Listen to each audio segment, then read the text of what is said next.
Pattern, logical reasoning, hal-hal yang butuh multiple agent collaboration itu kita masih lebih baik dari machine. Siapa yang udah pernah pakai ChatGPT di sini? Gile, 100%. Pernah coba nanya nggak kalau di ChatGPT, how many R's are there in strawberry? Ya, berapa jawabnya? Ya, salah kan ya? Salah ya, harusnya 3, jawabannya 2. Gitu ya, jawabannya 2 gitu. Itu kenapa logical reasoning penting, teman-teman. Ya. Jadi kadang-kadang kita yang hati-hati kalau kita avoid brain drain, tadi salah satu ininya gitu ya.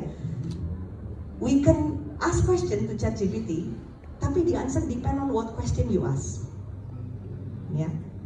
Einstein bilang, kalau saya punya 60 menit untuk memecahkan suatu masalah, 55 menit untuk apa? Merumuskan masalahnya apa. Ini one of the challenge for us. Jangan sampai kita tumbuh terlena dengan cara mencari solusi yang mudah, yang gampang gitu ya, dibantu dengan semua alat yang ada di sini, dengan searching ya. Tapi ternyata pertanyaan kita bukan pertanyaan yang memecahkan masalah yang kita hadapi. Jadi itu yang di sebelah kiri. Sebelah kanan ya, kelihatan yang biru-biru apa? Social, emotional ya gitu. Saya lulusan matematika by the way, gitu ya. Jadi mungkin waktu dulu tanya-tanya mungkin sebelah kanan juga bukan kekuatan saya gitu ya. Karena kebiasaannya adalah bergaul dengan angka, dengan rumus gitu ya. Tapi ke depan itulah yang tidak tergantikan gitu. Ya. Karena saya nursing, kenapa nurses kita masih demanded elsewhere? Kita sebenarnya masih punya kapasitas untuk emotional detecting orang dan lain-lain, dan itu mungkin sesuatu yang orang tidak mau digantikan dengan kalau kita sakit gitu ya, masa tiba-tiba dijawab oke pakai chatbot gitu ya, nanti jadi seru juga, nggak lucu ya, nggak lucu banget gitu kan ya kayak. Jadi itu cuma PR-nya di mana? Saya juga lulusan sini gitu ya, saya lulusan S2 saya yang saya dapat beasiswa keluar. Ini sesuatu yang saya nggak pernah pelajari di sekolah. Waktu saya masuk ke lingkungan kerja, terpaksa harus namanya juga jadi konsultan. Kalau jadi konsultan nggak mungkin nggak punya sosial dan emosional, nggak tahan lah sampai di sini gitu kira-kira ya. Masa konsultannya sembarangan gitu ya. Jadi terpaksa lah kecemplung, kesandung apa segala macam, dikasih feedback sampai di sini.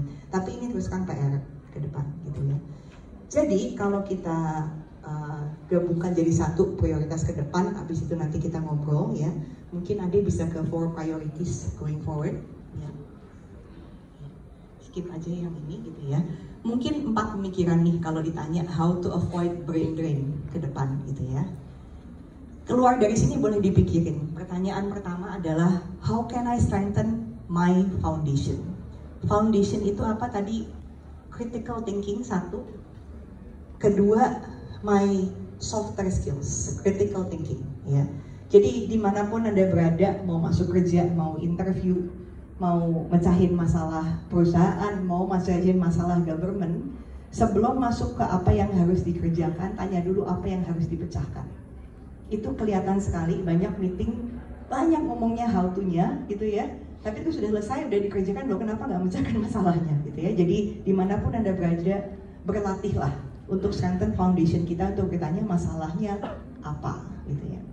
Kedua, the world continue to change ya. Kalau kita ngomong di sini 3 tahun lalu pasti nggak ada yang ngomongin ChatGPT gitu ya, atau Gen AI gitu ya. Jadi the world continue to change. The mindset to continue to grow itu this is the era. Karena kita nggak tahu. I give an example. Saya punya teman, his name is Simon Whittle, super smart gitu ya. Udah pernah di Jepang, Thailand, lead our retail and consumer practice. Waktu break dia ngapain? Belajar Python, teman-teman. Ya, gitu. Ya. Jadi this is not the era where you're here. Nanti kalau udah semuanya udah sukses, atau sekarang pun di posisi kita sekarang, we think we know everything. That means we actually don't know everything. Gitu. Jadi apa yang kita bisa cari dan kita pelajari, itu yang kedua. Ketiga, kalau ada yang mimpin organisasi di sini atau sub-organisasi atau organisasi, karena kebanyakan student, tapi nggak apa-apa lah, saya titipin buat ke depan ya.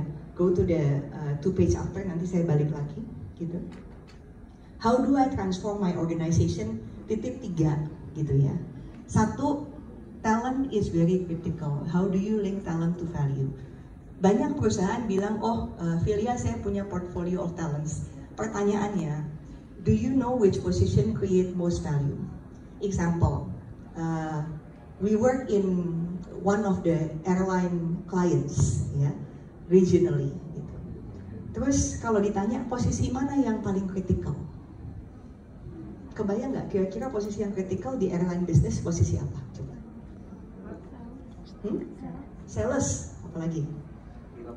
Pilotnya ya, kalau nggak ada pilot emang nggak terbang juga sih gitu kan ya. Nggak ada sales nggak ada yang beli juga gitu kan ya. Kira-kira ada lagi? Customer care. Service benar juga. Kalau nggak ada service kan ya kita nggak bisa makan di airplane gitu kan ya. Terus nggak maintenance nggak ada, kita nggak bisa terbang. So banyak. Tapi ada satu yang sering kelupaan. Procurement manager buat fuel. Ya. Airline itu bisa bangkrut kalau fuel price-nya itu salah negonya atau tidak dipikirkan dengan baik. Dan posisi ini waktu kita kerja dengan klien tersebut, nggak di sini, itu posisinya kayak 3 atau 4 di bawah. Gitu. Ya. Jadi if you run an organization, think about which position is critical dan nggak selalu obvious yang ada di atas. Gitu. Kedua, kalau kita ngomongin workforce ke depan, kadang-kadang kebiasaan ngomongin staff ke depan berapa, gimana caranya? Tahun lalu berapa, terus ditambah berapa persen gitu kan ya, kira-kira ya. Please don't do that gitu ya, kalau Anda punya kebetulan mikirin gitu. Dipikirin ke depan bagian mana dari workforce-nya yang bisa tergantikan atau nggak tergantikan. Misalnya, ada klien we serve in oil and gas industry gitu ya. Biasanya health and safety officer buat ngecek gimana? Naik turun tangga kan, gitu kan, ngeliatin tankinya gimana dan lain. Kan sekarang gimana bisanya? Drone, ya. Jadi pertanyaannya skill mana yang masih akan dibutuhkan, mana yang enggak. Jangan sampai ini juga utang kita kepada company yang kita di mana kita bekerja atau kita pimpin. Kita project terlalu banyak is also hard for us to rethink about it gitu ya. Last but not least, jangan lupa spend time buat coaching your immediate team gitu. Ini waktu kita survey, manager spend only 9% of their time building employee capabilities. If you're a CEO, sekarang udah zamannya CEO itu kepalanya 3, CEO, CFO, sama Chief People Officer. Jadi satu, ya. Jadi kalau by the way, teman saya si Chief Human Capitalnya Aska bilang, sebenarnya Chief People Officer lebih susah daripada CFO. Kalau CFO masukin analisa return segala macam, investmentnya ketahuan dalam berapa tahun? Ya 2-3 tahun lah gitu ya, jelek-jelek 3-4-5 tahun gitu. Kalau orang berapa teman-teman? Lama kan gitu kan ya. Ya, jadi make sure kalau ada strategi yang sudah dipikirkan ke depan, pikirin aspek people-nya. Last but not least gitu ya. Dari yang keempat, how do I lead going forward? Kenapa saya titipin how do I lead? Coba di-share yang from to aja. Jadi how I lead in the era of disruption. Ya. Karena riset kita mengatakan bahwa leader yang dibutuhkan di depan sama leader yang dibutuhkan sekarang itu beda gitu ya. Leader yang sekarang, we are manager, we are planner, we are director gitu ya. Dan filosofinya jadi kompetisi.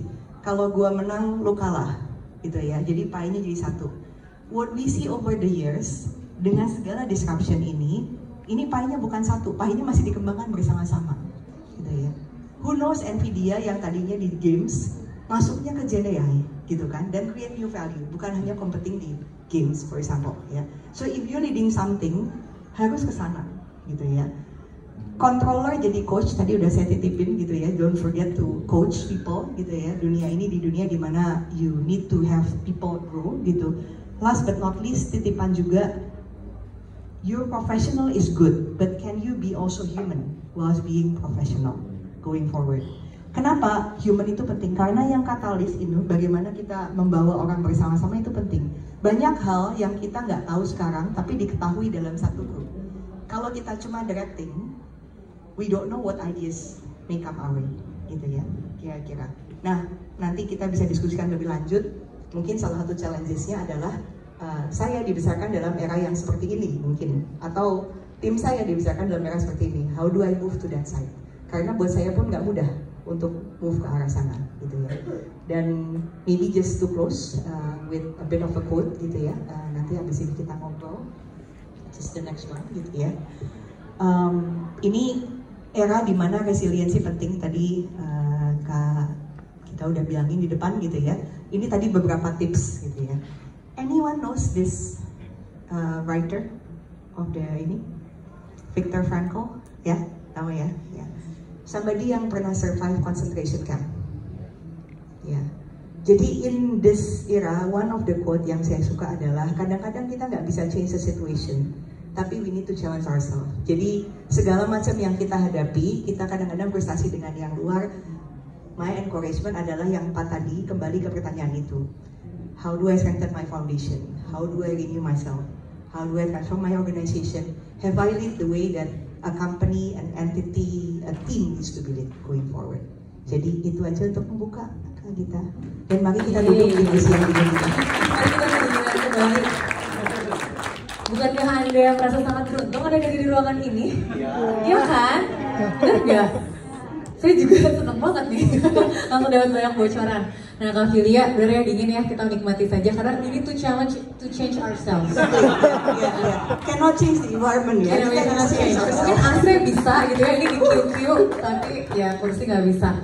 Oke, sebenarnya tadi banyak banget poin yang aku catat ya dari sisi mungkin practical things yang bisa diambil dari banyak banget insight tadi. Yang pertama mungkin yang akan ditanya sama semuanya itu studi-studi yang barusan dikutip itu apakah is it available in public and can people see it di mana gitu mungkin boleh itu dulu kali dijelasin supaya teman-teman di sini kayak dari tadi banyak yang foto gitu padahal bisa di-download mungkin. Ada sih study-studinya tadi terutama yang job loss job gain itu boleh dicari artikelnya ada, kalau dicari job loss job gain McKinsey Indonesia biasanya ada, yang leadership juga ada, saya agak lupa title-nya apa, jadi mungkin nanti kita share aja. Siap, tapi di Google berarti bisa ya teman-teman ya, jangan khawatir. Siapa tahu mau dikirimin ke bosnya. Hey, do you know that you need to change? Nah, sekarang bukan kata saya, kata McKinsey loh Pak, gitu kan. Nah, aku mau cerita dikit nih supaya yang datang ke ruangan ini merasa tambah beruntung karena aku mau tanyanya personal experience-nya Kak Filia sendiri yang tidak bisa di Google ya. Jadi kan tadi udah diceritain terutama di slide yang terakhir soal kita mesti shifting dari hal-hal yang sifatnya mungkin dulu tuh banyak yang boleh chain of command-nya tuh langsung saklek gitu ya, dan sekarang itu mungkin harus berubah cara dari planner jadi arsitek, dari director jadi catalyst gitu. Nah, Kak Filia sendiri mengalamikah proses itu karena kan sudah cukup lama gitu ya mengalami banyak era dan tentunya mengalami banyak perbedaan umur di tim juga. Boleh diceritakan sedikit nggak pengalaman personalnya Kak Filia untuk shifting bagaimana you as a leader navigate this situation as well? Boleh ngomongin perbedaan umur jadi emang merasa tua gitu ya? Enggak sih kalau jadi mungkin umur itu adalah pengalaman dalam hidup, jadi kita makin banyak pengalaman dalam hidup gitu ya. Oke, mungkin saya boleh cerita ya tentang yang tadi directing to catalyst atau controller terus jadi coach gitu ya. Jadi it's a bit earlier. Ini mungkin belum ada hubungannya sama dengan ngomongin ekosistem dan lain-lain, but I thought it's a good thing to share. Jadi saya merasa yang kesini pasti semuanya itu overachiever ya. Kalau nggak ada di sini hari Minggu agak sore. Ambi ya, semuanya ambi. Iya, kalau udah Minggu sore, milih saya udah tentang Minggu sore, coba. Makanya kesini lagi. Padahal di gitu depan kan. di stop gitu. Ini kalau ini nggak pakai QR code gratis, Iya, tapi tetap makanya kesini. tetap kesini. Iya, gitu kan, ya. benar. Ya, jadi saya pikir ini ceritanya mungkin relevan buat teman-teman di sini. Gitu kan. Jadi ini ceritanya waktu itu. Saya jadi election of partner di McKinsey itu Kak, itu elected globally. Oh wow. Elected globally. Okay. Dan waktu itu saya ya lagi di window lah buat gitu kan ya. Jadi kerja berat, kerja keras luar biasa gitu kan. Terus udah dekat election berasa ini klien happy banget sama saya. Semua yang mau ke klien pasti nanyanya ke saya, yang ini saya juga dan sebagainya dan jadi feeling very upbeat gitu ya. Ini harusnya gue dapet nih. Kayaknya gitu bisa kan. nih gitu kan. Kayaknya pasti bisa nih gitu. Terus udah gitu kenyataannya kenapa nggak dapet? Nah, Kenapa? terus udah gitu berasa kayak aduh gitu ya. Dan makin waktu itu tuh baru ada satu orang Indonesia yang pernah jadi partner dan dia belum ada yang cewek. Jadi saya Wow. jadi berasa kayak wah gitu kan, dia berasa Padahal saya kayak memperjuangkan gender saya nih. oh, gitu ya ya. ceritanya gitu kan, memperjuangkan gender saya dan segala macam gitu. Terus udah gitu dikasih feedbacknya apa? Filia, kamu kurang kolaboratif. Wah, Wow. semakin marah dong kalau gitu ya Kak, gitu ya. Sebelah mana dari gue yang nggak kolaboratif gitu kan ya? Kamu nggak pernah lihat saya? Iya. Kira-kira gitu kan ya. Jadi makin sebel lah gitu. Ini Oke. benar-benar makin tidak fair apa segala macam gitu ya. Apa ini tentang Iya, kenapa sih gitu ya? Terus sampai ada satu senior saya yang cukup senior, dia this is when I say coach, he take a coaching dinner sama saya Oke, gitu kan ya. siap. Diajak ngomong gitu kan, kenapa gimana? Oh saya sangat marah, nggak suka, makin sih nggak fair apa segala macam gitu ya. Sebelah mana yang kamu pikir saya nggak kolaboratif dan lain-lain gitu kan. Terus dia bilang sama saya satu pertanyaan gitu kan, but Filia, you never tell me how I can help you. Interesting. Ya. Iya. Terus Ini itu kayak- relatable sih. iya. Cukup relatable pada ambil overachiever ya. Gimana, teman-teman? Kalau mau minta tolong rasanya kayak dosa Iya banget kan, gitu. yang berasa kayak Betul, terus saya betul. kayak, Interesting. itu sesuatu yang benar-benar apa ya, kayak ditampar Agak gitu kan, ditampar, like, gitu iya, kan iya. ya, like, benar juga. Tapi bener ya, tapi pada saat dikasih statement itu Kak Filia reflect terus bener juga ya. Benar Sumpah. juga ya, benar. Kapan terakhir saya minta tolong gitu ya. Benar juga, saya pikir Oke. ini banyak orang senior di sekitar saya. Cuma saking saya fokusnya untuk achieving this next stage, dan saya, kenapa saya nggak minta tolong, nggak mau kelihatan lemah. Iya. Nggak mau kelihatan lemah. Padahal the leaders of the future tadi harus human kan Betul. ada vulnerability-nya. Ada vulnerability. Ada vulnerability-nya. Yes. Dan saya dan dia bilang, because you never tell me where I can help, I don't know how to help. Right. Dan karena I don't know how to help, how do I collaborate with you? Gitu kan? Interesting. Ya. Jadi buat saya itu suatu tamparan Ya. gitu ya. Dan itu tahun berikutnya tuh saya benar-benar berpikir untuk cari cara gitu ya, cari cara. Termasuk saya dulu nggak jarang banget take vacation karena berasa ini semua di saya gitu, dan saya bangga kalau ini semua di saya. Gitu. Ya relatable, boleh angkat tangan yang relatable, merasa bersalah kalau liburan. Wow, sampai berdiri baik di sini semuanya memang ya. Hari Minggu aja ke Idea Fest, wah gimana mau liburan? Oke, tapi I wanna know dari situ tuh, what did you do differently then the next year? I ask for help. Like how? But it's hard, right? Maksudnya kayak kalau nggak biasa untuk minta tolong tuh kan ada gengsinya juga Ada kan, gengsinya Kak? juga. Sebenarnya yang memang yang terbuka adalah the mindset shift below gitu kan. Oke. Jadi saya berpikir waktu saya ditanya, saya berpikir aduh astaga. Saya pikir kalau mau jadi partner di McKinsey itu harus kelihatan kayak jagoan gitu ya, jagoan. Ada superhero robot gitu ya. Iya. Aku lebih bagus dari ChatGPT. Gitu ya. Betul. Kalau perlu mati di medan perang pun nggak apa-apa. Gitu kan. Ada martir juga gitu ya. Siap, Tapi siap. pokoknya semua di saya.